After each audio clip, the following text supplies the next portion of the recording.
Bismillahirrahmanirrahim. Assalamualaikum warahmatullahi wabarakatuh. Perkenalkan, saya Asep Saifuddin, merupakan dosen tetap di program studi teknik sipil pada Sekolah Tinggi Teknologi Cirebon. Saat ini saya berencana untuk mengikuti proses sertifikasi di gelombang pertama yang diselenggarakan oleh Kemendikbudristek di tahun sekarang, yaitu tahun 2025. Saya akan melakukan penyusunan dokumen pernyataan diri sebagai dosen dalam unjuk kerja Tridharma Perguruan Tinggi atau biasa disebut PDD DKTPT. Pada kesempatan ini saya akan memaparkan salah satu mata kuliah yang saya ampu, yaitu manajemen proyek dan konstruksi, di mana pada semester genap tahun 2024-2025 ini mempunyai nilai bobot 2 SKS, dan mata kuliah ini merupakan mata kuliah wajib dengan kode khusus T5KK.4257. Ada metode pembelajaran yang saya terapkan, di mana metode ini bersifat aktif, partisipasif, kemudian berbasis pada pengalaman nyata.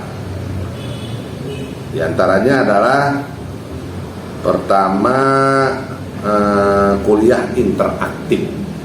Kuliah interaktif ini untuk membangun pemahaman konseptual mahasiswa terhadap teori. Yang kedua, ada bentuk diskusi. Bentuk diskusi ini mendorong mahasiswa untuk berkolaborasi dalam menyelesaikan studi kasus nyata. Kemudian yang ketiga adalah problem based learning, di mana mahasiswa harus bisa mengembangkan keterampilan problem solving atau pemecahan masalah. Di mata kuliah saya, capaian pembelajarannya ada CPL 1, CPL 2, CPL 3. CPL 1 itu merupakan sikap yang harus dilaksanakan oleh mahasiswa setelah proses pembelajaran. Di antaranya adalah menunjukkan sikap bertanggung jawab atas pekerjaan di bidang keahliannya secara mandiri. Tentu saja keahlian yang berkaitan dengan teknik infrastruktur. Kemudian di samping itu ada CPL 2. CPL 2 ini knowledge atau pengetahuan. Di CPL 2 ini mahasiswa diharapkan bisa menguasai pengetahuan tentang manajemen proyek, kemudian ada manajemen bisnis, kemudian juga industri konstruksi dalam perencanaan, kemudian perencanaan anggaran, regulasi dan perizinan, untuk dapat berperan dalam manajemen konstruksi dan wirausaha di bidang jasa konstruksi. Kemudian ada CPL 3. Ada CPL 3. Di antaranya CPL 3 ini mahasiswa diharapkan bisa mempunyai keterampilan secara umum. Di antaranya mampu mengambil keputusan secara tepat dalam konteks penyelesaian masalah di bidang keahliannya, berdasarkan hasil analisis dan informasi dan data, tentu saja yang objektif. Selanjutnya ada capaian pembelajaran mata kuliah juga, yaitu biasa disebut CPMK. Ada CPMK 1 sampai CPMK 4. Di antaranya CPMK 1 adalah di mana mahasiswa berkemampuan memahami konsep dasar manajemen proyek dan konstruksi, termasuk definisi, fungsi-fungsi, kemudian tahapan proyek dan bentuk organisasi serta hubungan kerja antar pihak. Kemudian ada di CPMK 2 juga, mahasiswa berkemampuan menjelaskan prinsip, kemudian metode dan regulasi pelelangan, serta mampu menyusun rencana kerja dan memahami aspek kontraktual dalam proyek konstruksi. Kemudian ada CPMK 3, di mana mahasiswa harus berkemampuan menjelaskan dan menerapkan prinsip-prinsip pengendalian proyek, termasuk pengendalian mutu dan penyusunan laporan, serta mengerti tentang penjadwalan proyek, barcat, ataupun tentang K3-nya. Kemudian di CPMK 4, bahwa mahasiswa diharapkan berkemampuan menerapkan metode evaluasi proyek menggunakan pendekatan Earned Value Management System, yaitu biasa disingkat EVMS, untuk menilai kinerja biaya dan waktu proyek. Materi pembelajaran dalam mata kuliah ini meliputi materi tentang konsep teknik manajemen proyek, di mana di dalamnya juga ada materi tentang pengadaan pelelangan, jenis-jenis pelelangan, prosedur pelelangan, kemudian termasuk dokumen kontrak dan jenis-jenis kontrak, serta penyiapan dokumen kontrak dan melaksanakan penawaran.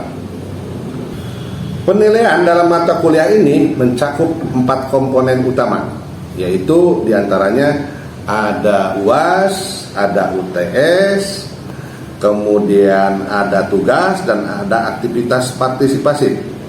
Di mana yang pertama, misalnya aktivitas partisipasi ini proporsi bobotnya diantaranya 20%. Kemudian yang kedua UTS. UTS proporsi bobotnya mencapai 25%. Kemudian ada UAS, diantaranya UAS mencapai bobot 30%. Kemudian ada tugas yang terakhir, itu bobotnya mencapai 25%, sehingga semuanya total 100%. Penilaian dilakukan secara objektif berdasarkan kriteria penilaian seperti penguasaan materi, kemudian partisipasi aktif, serta kemampuan analisis mahasiswa terhadap bidang studi kasus. Saya menggunakan rubrik penilaian yang jelas dan terukur, dan hasil evaluasi saya disampaikan langsung pada mahasiswa sebagai bagian dari proses umpan balik untuk meningkatkan kualitas pembelajaran. Dengan pendekatan ini, saya berkomitmen untuk menciptakan pembelajaran yang berpusat pada mahasiswa, sekaligus menyiapkan lulusan yang mampu berpikir kritis, adaptif terhadap perubahan, serta siap menghadapi tantangan dunia kerja di bidang industri konstruksi, tentu saja yang saat ini sedang berdinamika. Baik, untuk tahapan berikutnya mari kita simak video pembelajaran kuliah mata kuliah ini. Sore. Mari kita teruskan materi kuliah lanjutan dari minggu kemarin. Hari ini Bapak akan membahas tentang laporan pekerjaan konstruksi, yang nanti Anda semua pada saat selesai perkuliahan biasanya awal bekerja itu diterjunkan ke lapangan sebagai inspektor. Nah, banyak dari teman-teman yang pada saat diterjunkan ke lapangan dia tidak tahu harus berbuat apa, sehingga lebih banyak nongkrong di warung, ya kan? Makanya pada saat Anda diterjunkan sebagai inspektor, maka inspektor itu harus membuat laporan pekerjaan, pelaksanaan pekerjaan. Sebagai pertama, saya akan terangkan tentang laporan pekerjaan konstruksi itu apa saja, kan? Boleh dilihat sambil dibaca. Dalam pengendalian pengawasan jelas harus ada aktivitas, di mana bentuknya adalah laporan dan laporan itu disesuaikan dengan kemajuan pekerjaan. Ya. Ada untuk kondisi tertentu tata cara pelaporan disesuaikan. Pertimbangannya tetap memastikan tercapainya pengendalian pekerjaan konstruksi. Jadi bentuk laporan itu untuk pengendalian pekerjaan dan biasanya dipakai untuk penyesuaian ke time schedule, mengikuti time schedule. Ada beberapa jenis laporannya. Ada laporan pelaksanaan pekerjaan, ini biasanya disusun oleh kita yang di lapangan. Bentuknya adalah laporan harian, laporan mingguan, laporan bulanan. Tapi kalau kita jadi pengawas, ada juga laporan pengawasan. Seperti apa laporan pengawasannya? Ini adalah laporan pengawasan. Sama. Laporan bulanannya kepala penanggung jawab kegiatan, kemudian direksi teknis berupa laporan pelaksanaan pekerjaan konstruksi, atau konsultan pengawas berupa laporan pelaksanaan pekerjaan. Kemudian ada juga laporan pengendalian. Ini disusun oleh pimpinan unit kerja pelaksana kegiatan atau penanggung jawab kegiatan kepada atasannya langsung.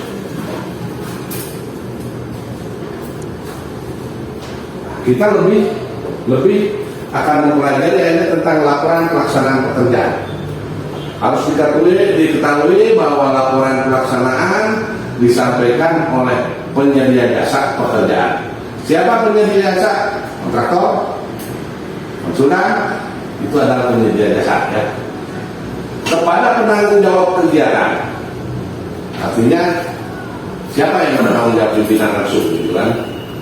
Jelas tujuannya adalah untuk memverifikasi pekerjaan, melihat kemajuan pekerjaan, dan itu harus verifikasi oleh direksi ataupun oleh konsultannya. Kemudian terpenting adalah laporan pelaksanaan ini harus berisi informasi kemajuan pekerjaan. Kalau dalam time schedule minggu kedua memperoleh pekerjaan sekitar 5% atau 10% dalam time schedule, maka dalam laporan harian menjelang minggu pertama kita harus bisa membuat rincian bagaimana bisa sesuai dengan pekerjaan sampai mendapat 5%. Ini adalah bentuk pengendalian. Kemudian laporan harian pun disusun berdasarkan buku harian yang berisi catatan mengenai rencana realisasi pekerjaan harian. Buku harian disusun untuk kepentingan pengendalian pengawasan pelaksanaan pekerjaan. Ingat, buku harian itu tidak asal-asalan. Memang bentuk pengendalian. Pengendalian pekerjaan itu kan dari time schedule ya, untuk waktu ya. Nah ini di backup oleh laporan-laporan. Tidak hanya pada melihat kerjaan, banyak yang begitu datang ke proyek dia tidak tahu harus berbuat apa, hanya melihat tolong kamu jadi instruktur, kamu jadi mengawasi pekerjaan, datang ke proyek terjadi ya kan? Kemudian ke warung gitu ya. Padahal itu sebetulnya harus membuat laporan harian. Ini paling sedikit memuat kuantitas bahan di lapangan kita itu. Logikanya begini, kalau saja batu yang tersedia ini kita kalkulasi ya, habis 4 kubik ya sehari itu, maka harus ada 4 kubik juga pasangan. Kan begitu, 4 kubik kurang sedikit pasangan ya, karena koefisiennya untuk batu itu kan 1,2. Kalau saja di koefisien bahwa 1 kubik itu memerlukan semen 4 sak, maka pada hari itu kalau seandainya penggunaan semen 12 sak, maka harus didapat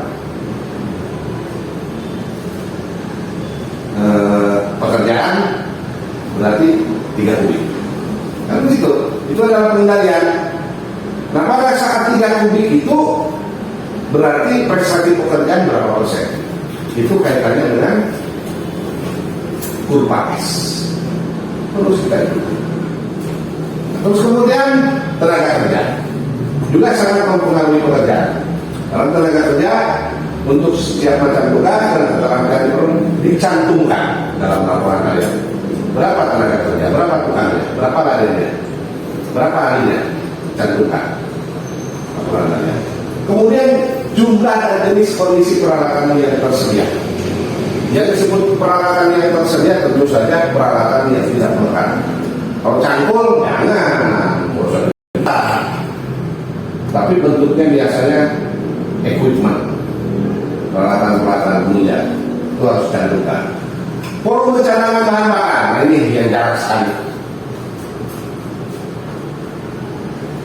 Cadangan bahan bakar harus itu, karena di lapangan itu berkaitan dengan bahan bakar peralatan atau equipment. Ya, itu dicatat juga. Kita tahu bahwa yang namanya alat berat itu kan operasionalnya sudah terhitung. Berapa jam. Jadi bisa dihitung berdasarkan bahan bakar yang ada. Bahan bakarnya habis 40 liter, gitu kan? Perhitungan per jam misalnya 10 liter, ya. Itu kan untuk pekerjaan wajar. Tapi kenyataannya kalau dikalikan dengan pekerjaan ternyata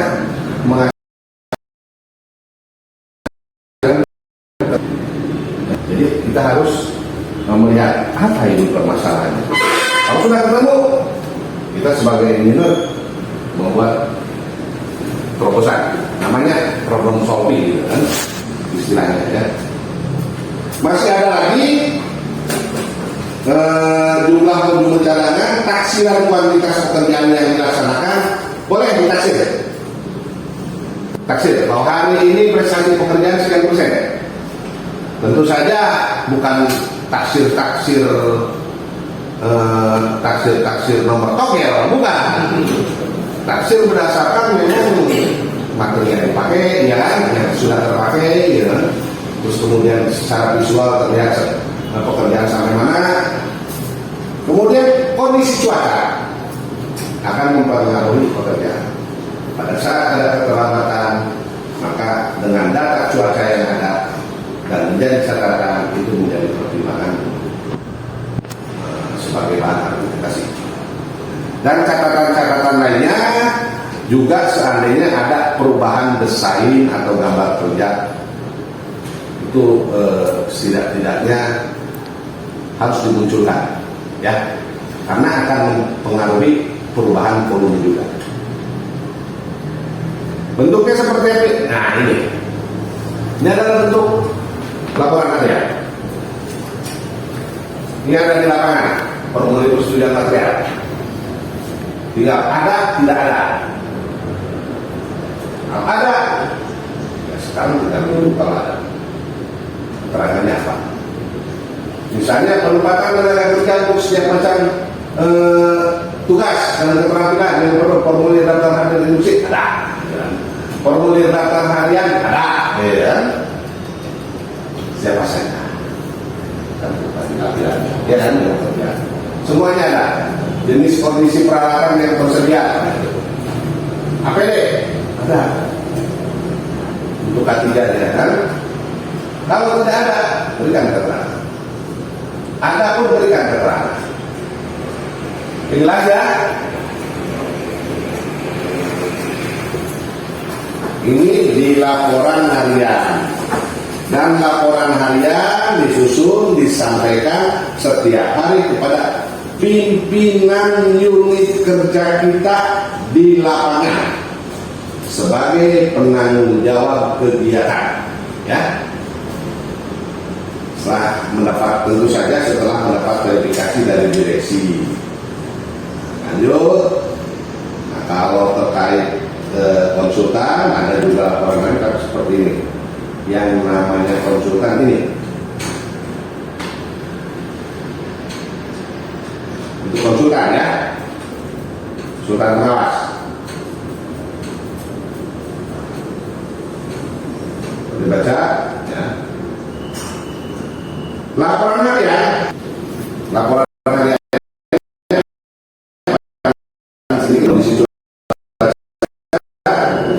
informasi keselamatan konstruksi,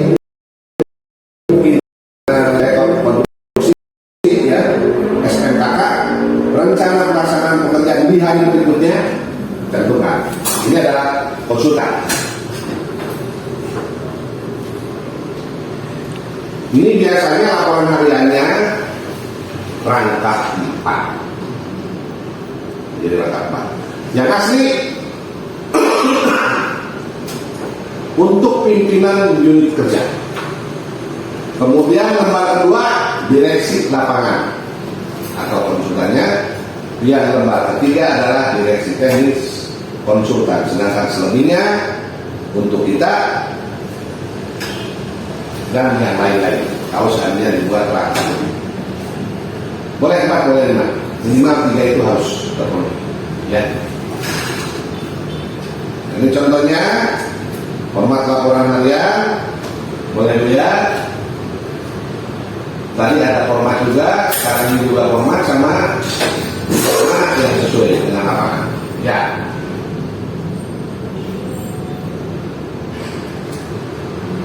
Ini sama yang tadi dibahas. Sekarang lanjut pada ada laporan mingguan. Laporan mingguan ini paling sedikit memuat rangkuman capaian pekerjaan, hasil perbandingan capaian dengan minggu sebelumnya. Jadi di bawahnya ada minggu lalu, pekerjaan minggu lalu, kemudian pekerjaan minggu ini, dan total pekerjaan. Seperti itu. Kemudian hambatan. Tapi semuanya dalam kurun waktu 1 minggu ya.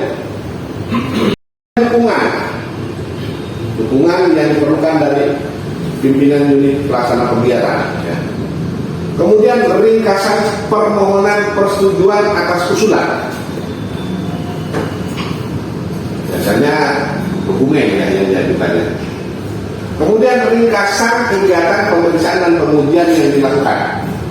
Harus ada di laporan mingguan. Dan aktivitas pengendalian SMKK, keselamatan konstruksi, sistem manajemen keselamatan konstruksi, termasuk di dalamnya tentang K3-nya. Misalnya ada kejadian kecelakaan kerja atau catatan kejadian nyaris terjadi kecelakaan kerja, tapi itu data biasanya disusun oleh petugas K3. Pada laporan itu betul. Data ini dimasukkan berdasarkan masukan dari petugas K3 untuk kecelakaan kerja. Laporan mingguan disusun disampaikan setiap minggu pada hari Senin di minggu berikutnya. Di lapangan memang full ya, tapi tetap jadwal kerja dipakai. Kemudian laporan mingguan juga minimal memuat capaian pelaksanaan pekerjaan selama 1 minggu dan rencana capaian minggu berikutnya. Seperti laporan harian, capaian yang akan dicapai hari berikutnya, sama konsepnya laporannya.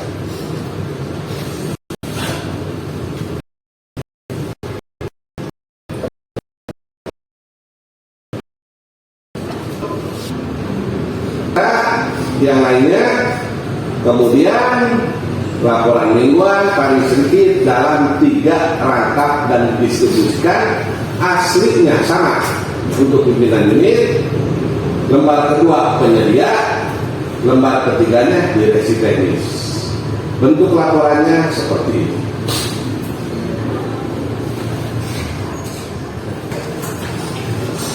Saya akan sampaikan sambil undangan saja ya. Nah, sampai merukus. Ini ada checklist, metode checklist pelaksanaan laporan mingguan. Metode ini. Ini nanti di lapangan Anda harus punya semua. Tapi biasanya mingguan dipegangi oleh PR atau engineer. Tahu TR? di lapangan tim leader, pimpinan, atau yaitu di atas inspektor. Tapi dalam pekerjaan ada kesetaraannya, semuanya di bawah TR. Hanya inspektor hanya mengawasi pekerjaan, menginspeksi ya di lapangan. Kemudian dari hasilnya itu akan dilaporkan biasanya ke engineer. Ini mingguan biasanya. Tapi kalaupun kita membuat sampai mingguan, ya engineer sangat tertolong. Duluan prestasi kerja kita bagus, tapi minimal harus tahu mahasiswa apa saja isinya ya. Nanti dipelajari di materi ya. Nah, progresnya ini bisa dilihat dengan merupakan contoh saja. Kemudian lanjut pada laporan bulanan. Oke, di laporan harian dan mingguan ada pertanyaan nggak? Mari kita diskusi. Ya, silakan. Sebelumnya perkenalkan saya Pak Islam. Ya. Ingin bertanya sedikit, kalau untuk laporan harian atau mingguan itu untuk format ukuran kertasnya apakah ada ketentuan atau umumnya ukuran seperti itu? Laporan format sudah disiapkan seperti itu format umum ya, format umum. Terpenting laporan itu mudah dibaca. Jangan bikin laporan yang orang kalau membacanya bingung. Mudah dibaca, mudah dimengerti, dan mudah diterangkan. Saya hanya memandu bahwa formatnya seperti ini bukan format artinya format baku sekali bukan, tapi kebanyakan format inilah yang dipakai. Ada format yang lain, misalnya formatnya begini, sampai nanti ada kejadian satu kertas itu di dalamnya juga seperti ini ya, ini ya. Satu kertas ini di sini di laporan apa ini? Di sini tentang laporan hariannya mereka buatkan. Kemudian di sini juga ada catatan-catatan. Kemudian ini ya. Ini jadi ada juga formatnya yang demikian. Yang terpenting laporan adalah bagaimana kita mudah membacanya, mudah mengertinya, dan mudah mempresentasikannya, mudah menerangkannya. Tahu nggak jadi mana laporan? Sesederhana mungkin yang orang lain melihat bisa tahu. Ini yang tadi saya